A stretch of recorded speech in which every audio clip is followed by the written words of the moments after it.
Fala aí, TI Hackers! Sejam bem-vindos, sejam bem-vindas a mais um podcast do The Walking Tech, o seu podcast semanal de tecnologia, provocações, empreendedorismo, carreiras e mais baboseiras do que as nossas pílulas semanais. Oferecimento PMG Academy. Eu sou o Adriano Martins e hoje descobriremos sobre o mundo obscuro por trás dos bastidores de um hunt da área de TI. E hoje contaremos com a presença ilustre do nosso queridíssimo co-host Luiz Gimenez, vulgo Gi. A bola está contigo, meu querido. Por favor, anuncie nossa convidada de honra. Fala, Adriano! Tudo bem, meu querido? Maravilha, Gi. Tudo bem, Simone? Tudo bom, gente? Seja bem-vinda, Simone. Hoje nós temos, o prazer, a honra de termos a Simone Martins, psicóloga há 24 anos, pós-graduada em psicossomática.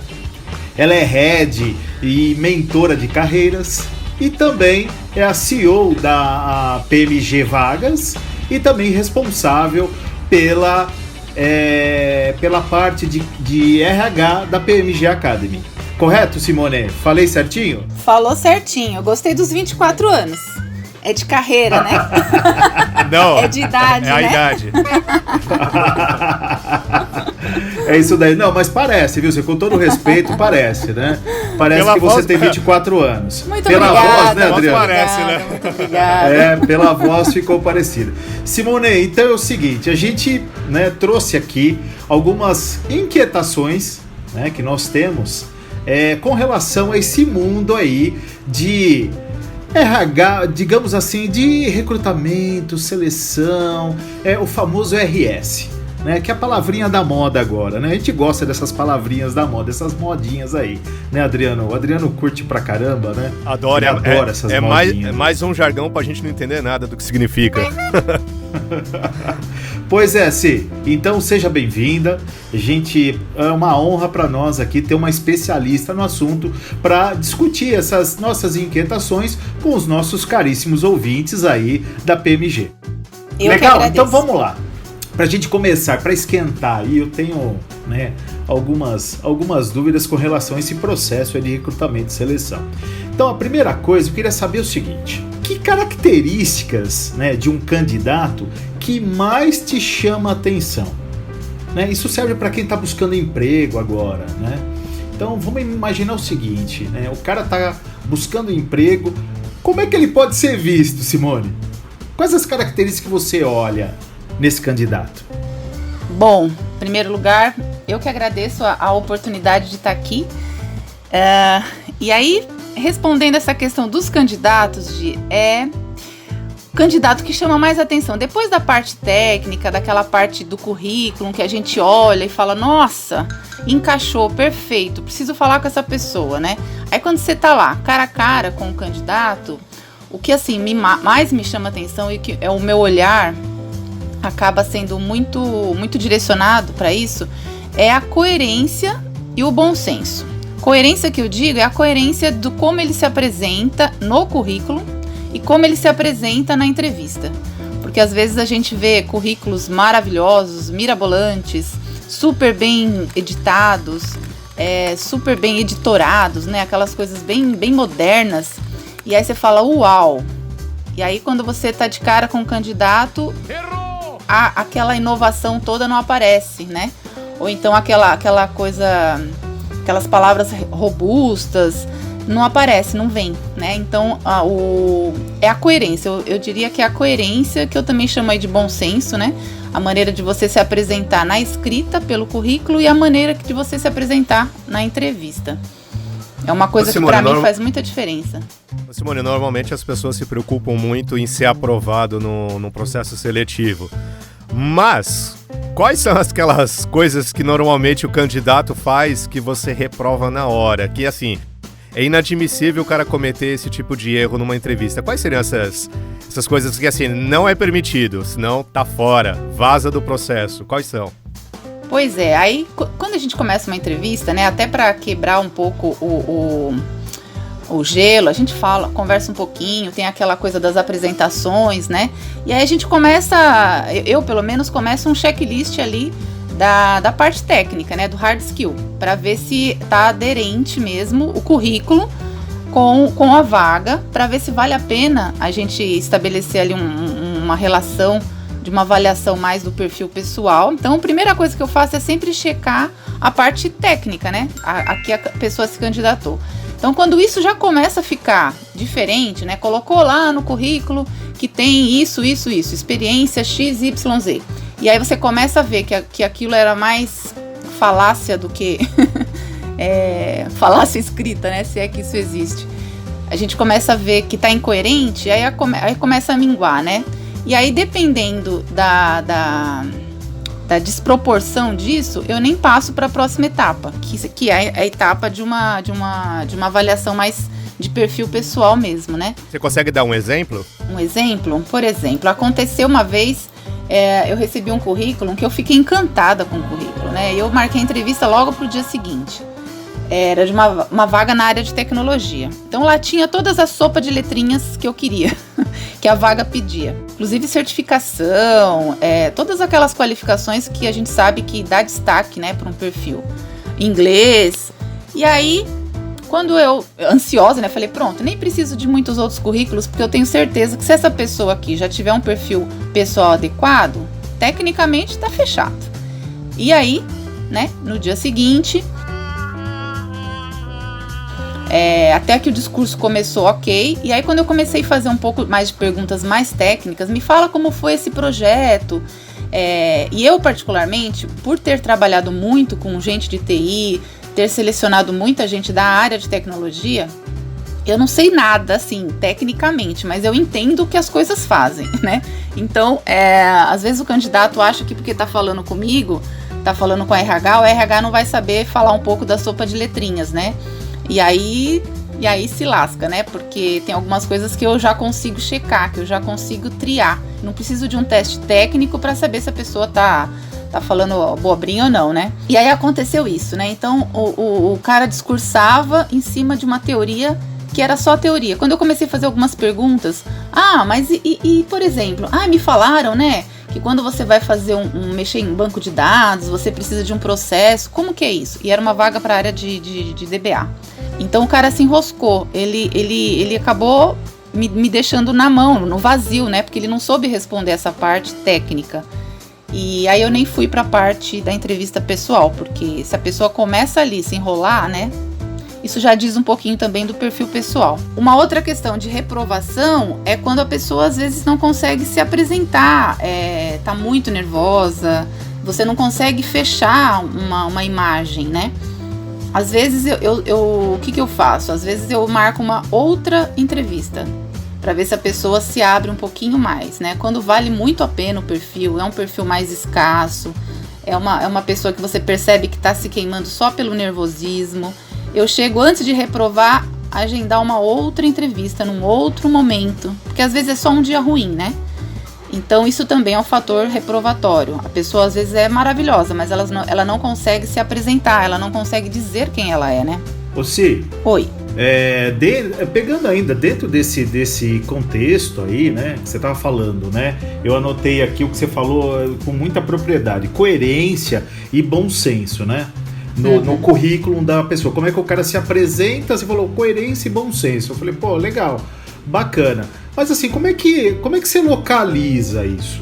Como é que você usa alguma ferramenta? Existe alguma coisa que você consegue localizar e selecionar esse tipo de coisa? Como é que você faz? Pois é, de ferramenta para esse tipo de avaliação é a entrevista, né? É uma entrevista mais detalhada, são conversas que vão trazendo um pouquinho da personalidade da pessoa, da maneira dela se apresentar, como que ela se vê no mundo, como ela se vê como profissional, até a forma que a pessoa escreveu no currículo e a forma que ela fala, que ela se apresenta, você vai percebendo se tem um gap aí, uma discrepância ou não. Aí é feeling mesmo, né? A ferramenta aí, eu acho que é feeling. Existem alguns testes, né, de personalidade que a gente pode aplicar, mas isso é sempre num outro momento, né? Eu não gosto muito de aplicar teste antes da primeira entrevista. Isso daí acrescenta, né? Isso daí é mais um aditivo, né? O teste, ou seja, essas ferramentas, né? Ela é mais um aditivo, é isso, né? É isso. Elas vão ajudando, né? Elas vão ajudando. Simone, nesse gancho aí que você está falando de ferramenta, assim, principalmente nesse momento que a gente está dentro de casa e não no escritório, a gente sabe que tem um monte de ferramenta no mercado e eu queria te perguntar uma coisa então. Porque quando você faz um processo de seleção, eu sei que quando você tem algumas situações, você acaba chamando mais de um candidato, acaba fazendo uma dinâmica, acaba tendo gamificação, algo parecido. E quando a gente fala de inteligência artificial, qual a sua opinião, se você conhece alguma ferramenta de inteligência artificial que te ajude a fazer esse processo de seleção?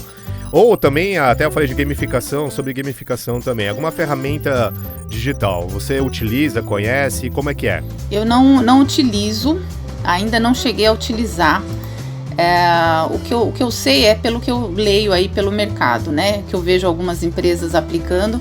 Eu acho de muita valia, porque elas ajudam a dar mais subsídios para uma avaliação, para uma análise. Principalmente quando você vai fazer uma entrevista de algum cargo muito técnico ou muito específico, ou que vai ter uma função muito especial assim na empresa, que vai lidar com vários gestores. Então aí isso acaba ajudando a consensuar, né? Porque tem uma opinião, é como se fosse é uma avaliação, não deixa de ser uma ferramenta que vai ajudar você a ter outros critérios, né?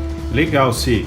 Bom, ainda nesse contexto aí, né? Vamos falar, né? O Adriano puxou o gancho aí, né? Agora a gente está vivendo remotamente, né? Mantendo esse distanciamento. Como é que fica, né? Essas entrevistas remotas agora, né? Porque antes você chamava a pessoa, né? Chamava o profissional, ele vinha, você existem várias técnicas, né? De você fazer o rapport, né? Para entender, né? Para você conhecer, para ver se realmente, né? O corpo fala, né, Simone? Sim. O corpo fala. Até a expressão corporal, né? A expressão corporal isso, você tá distante agora, né? Pois é, o corpo fala. Como é que fica isso daí agora com essas entrevistas elas sendo feitas de forma remota? É muito curioso, é muito interessante, é uma situação que de fato, eu quando comecei a trabalhar com isso, nunca imaginei que fosse passar por essa situação, né, que a gente fosse ter que se adaptar a isso, mas a gente consegue, sim, a gente consegue ter o resultado, com certeza, essa parte do rapport, porque quando você vai entrevistar a pessoa pessoalmente, né, tem até aquela história, você vai buscar na recepção, como que a pessoa tá na recepção, às vezes até como ela tratou a recepcionista. Eu já passei por situações onde a recepcionista, a secretária vinha e falava assim: pelo amor de Deus, você vai entrevistar aquela pessoa, ele foi muito mal educado, ele brigou com o cara lá na portaria. Então assim, essas coisinhas, aí quando a pessoa senta na sua frente, primeiro eu fazia aquela acolhida, né? Tá nervoso, o que aconteceu, eu soube disso. Eu já dava o espaço para a pessoa se apresentar, ou limpar, porque às vezes era só um mau momento. Eu sempre acredito nesse mau momento antes de sair reprovando, né? E eu dava oportunidade para a pessoa falar. Quando você tá online, essas coisas você perde, né? Então, você tem que criar outras situações.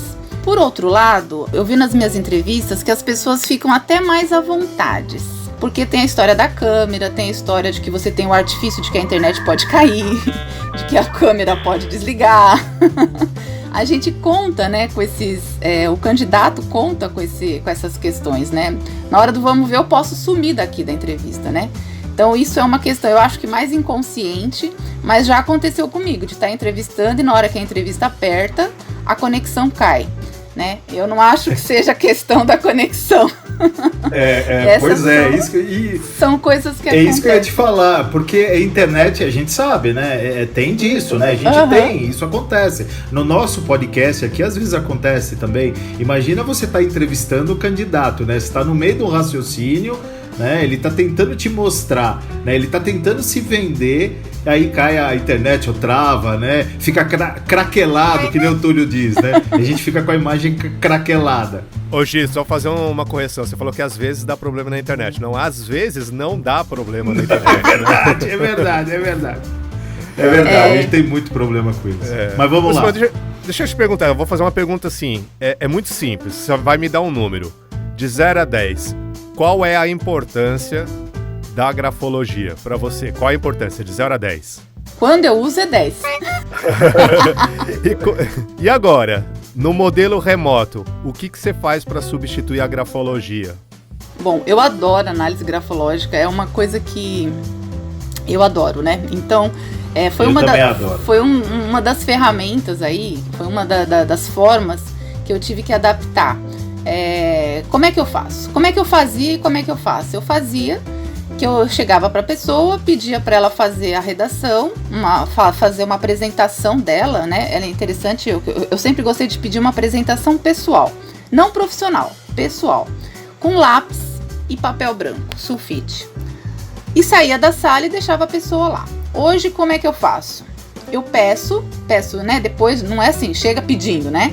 Eu peço, depois de um rapport já estabelecido ali um certo grau de empatia, peço para a pessoa, pergunto se ela tem papel, se ela tem um lápis, eu gosto de avaliação grafológica em lápis, e peço para ela fazer, e eu vou ficar aqui do outro lado, esperando, né? Eu não posso pedir para ela fazer e me mandar depois, porque eu preciso garantir que a letra é dela. Então eu peço para ela fazer e é coisa de 10, 15 minutos. Eu não preciso de muitas linhas. E a pessoa se recolhe, faz, né? Desliga a câmera. Às vezes já aconteceu da pessoa ficar muito constrangida e aí eu desligo a minha câmera e a pessoa desliga a câmera dela, enfim. E aí a pessoa me manda uma foto digitalizada. A avaliação, a análise, não é a mesma de que você ter a própria folha ali. Então eu não levo isso a 100% de análise, né? Mas dá para tirar muita coisa. Eu consigo fazer uma boa avaliação nisso também. Adaptação do mundo das entrevistas remotas, né? A gente tem que se adaptar, né? Mas enfim, mas legal isso, viu, Simone? Pode falar, Simone, conclui. Eu queria até falar de uma curiosidade nessa história do remoto, os locais de entrevista, né? Eu já entrevistei pessoas que montam todo um cenário muito legal, pessoas que fazem entrevista numa parede neutra, pessoas que colocam aqueles fundos. O fundo. Já fiz entrevista com um candidato na escada de incêndio do prédio, no horário de almoço. Já fiz entrevista com o candidato dentro do ônibus. Ou que nem o William Bonner, né? De cueca. Também não. Aí com certeza. Acho que não. Pede pra ficar em pé, né? Deixa eu dar uma desfilada. Vai que ele pede pra ver se o cara também, não tá. né? Pois é. Aí fica ruim, né? Pra ambos os lados. Pode não. Legal, mas vamos lá. Bom, Simone, essa é uma inquietação mesmo que eu tenho hoje diante do mundo que a gente vive, né? A gente vive num mundo exposto, né? Todo mundo se expõe nas mídias sociais, nas redes sociais, enfim. Como é que, assim, tem dois lados, né? A minha pergunta ela é dividida em duas partes. Você sabe que existem algumas vagas que são confidenciais, sigilosas, né? Ou seja, são cargos estratégicos, né? Totalmente confidenciais. Sim. Só que hoje a gente vive num mercado que tudo isso é exposto. Como é que a gente garante? Como é que você lida com isso, com essa confidencialidade das vagas? Isso existe ainda ou não? Isso existe. Tem muitas vagas confidenciais que a gente tem que trabalhar, mas dá para fazer, dá um pouco mais de trabalho para o selecionador, né? Porque você tem que anunciar a vaga de uma forma mais genérica. Às vezes você quer anunciar a vaga, a gente tenta anunciar a vaga mais específica possível, né? Região de trabalho, certificação exigida, formação acadêmica, para filtrar o máximo possível. Nessas horas a gente anuncia a vaga de uma forma mais genérica. E aí o trabalho é maior do selecionador, porque ele vai ter que ir um a um checar essas coisas, né? Então, mas dá pra fazer sim. Tá, é mais trabalhoso, mas você garante. Mas dá pra garantir. Essa confidencialidade. Sim. Né? Você divulga a vaga, ela sei lá, genérica, né? Vamos dizer assim. Sim. Aí depois você trata aí, você vai... Bacana, é legal isso. pegando o gancho aí do Gimenez, ficou meio estranha essa expressão, né? Continuando o mesmo raciocínio do Gimenez, Simone, por um acaso você utiliza as redes sociais como um critério de seleção? Ou seja, você dá aquela escalpeada no perfil do Cabra antes de passar para o próximo nível do processo de seleção? Você não olha, se você olha o que você vê, já coloca uma pulga atrás da orelha, ou isso é totalmente à parte? O cara é profissional, pessoal é pessoal. Como você lida com isso? Porque assim, não tem como você não ter acesso, né? O cara colocou um currículo lá no LinkedIn, você dá uma olhada, uma sapeada, de repente cai ali no Instagram, cai no Facebook. E aí, você analisa as redes sociais do candidato, sim ou não? Eu não uso as redes sociais como um critério de avaliação.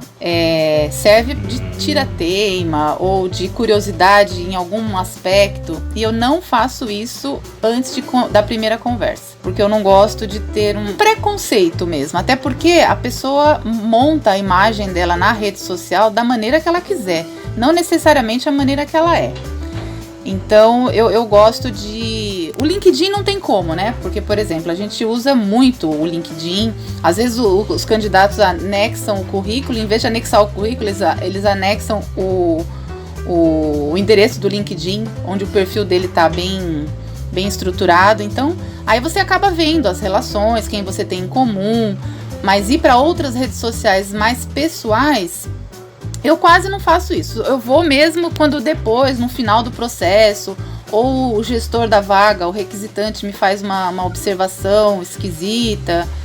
Enfim, mas eu não uso como critério, não. Porque é complexo, né? Eu imagino. Tipo, você falou do LinkedIn, né? Exato. Você usa... O que você acha daquelas recomendações do LinkedIn, né? As recomendações que as pessoas fazem uma das outras, né? Você pega algum parâmetro daquilo? Aquilo é super natural, Gimenez. Ali não tem um cunho de marketing nenhum. Eu não leio.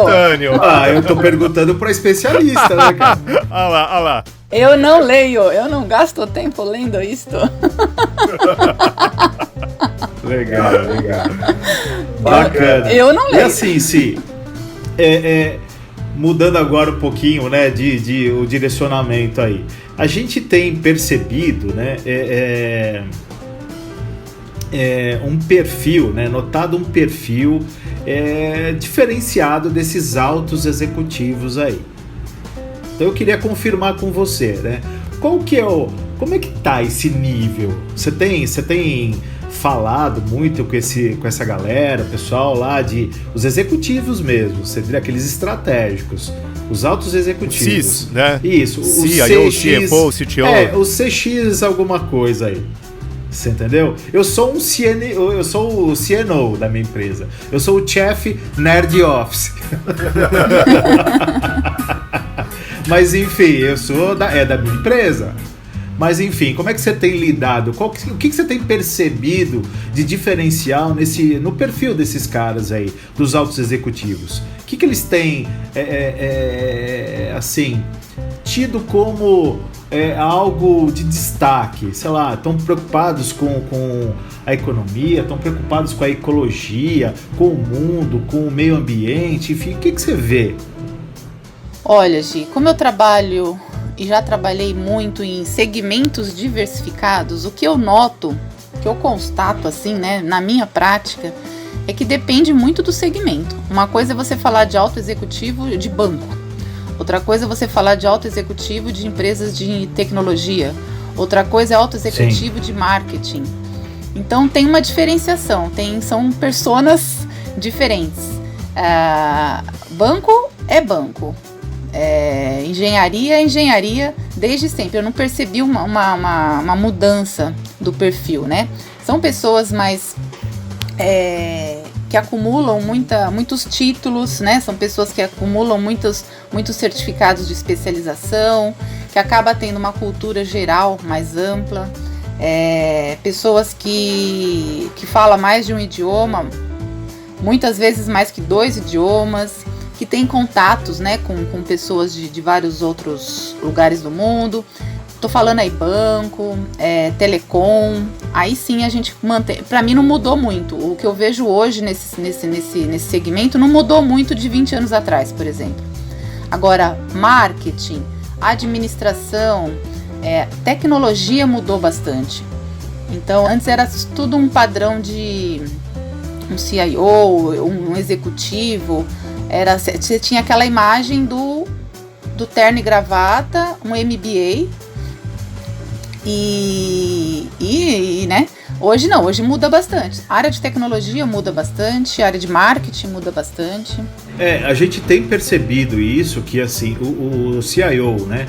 Ele tem, eu digo para você que ele tem saído do casulo, né? Sim. Não é mais o cara só de tecnologia, né? Ele tem se transformado, né? O Sim. cara, né? O responsável, o head de tecnologia, ele tem que se transformar, tem que sair lá da área técnica, ele tem que entender de negócio, ele tem que ter uma multidisciplinaridade aí, né? Absurda, né? Uhum. Enfim, a gente tem percebido isso. Mas legal, que bom que você tem notado isso daí. Você, Oi. falando aí de executivo, eu vou te fazer uma pergunta, mas não está relacionado com o executivo, mas me fez lembrar de uma coisa interessante. Qual que é a sua atitude quando você se depara com um candidato arrogante? Né? Um mala, uma linha. Malão. Aliás, a gente pode colocar a hashtag desse podcast como NoSense ou Mala, né? A gente pode utilizar uma dessas duas. E aí, Cê? Ainda bem que você reforçou que não tem a ver com o cargo de executivo, né?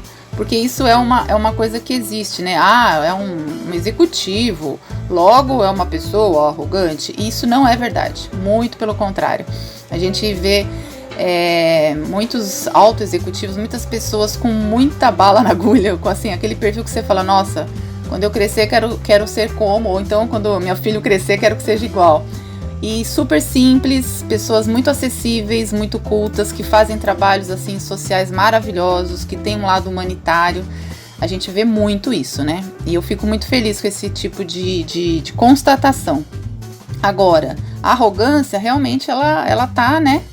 É uma característica ali de muito ligada na personalidade. E qual que é a minha atitude? Primeiro, eu tento estabelecer aquela empatia, aquela proximidade, aquela transparência na entrevista, né? Eu não mudo o meu tom se a pessoa é arrogante ou humilde. Eu tento ali conduzir as questões. Eu tenho uma listinha do que eu preciso fazer e tem um modo de me relacionar com o candidato, né? Que é muito particular, é muito meu. Eu tô falando da Simone, né? Não tô falando de todos os RHs. E quando a pessoa insiste em ser arrogante, né? Então é tipo assim, igual aquele exemplo que eu dei da pessoa que briga com o porteiro e chega lá todo mansinho, né? É uma pessoa arrogante, né? Por que o porteiro precisa ouvir aquilo e a secretária precisa ver sorrisos, né? É uma pessoa arrogante. Então eu jogo, né, na mesa. Então, você tá nervoso? Aconteceu alguma coisa? Tô percebendo em você um certo nervosismo. Tá tudo bem? Você quer marcar uma outra hora?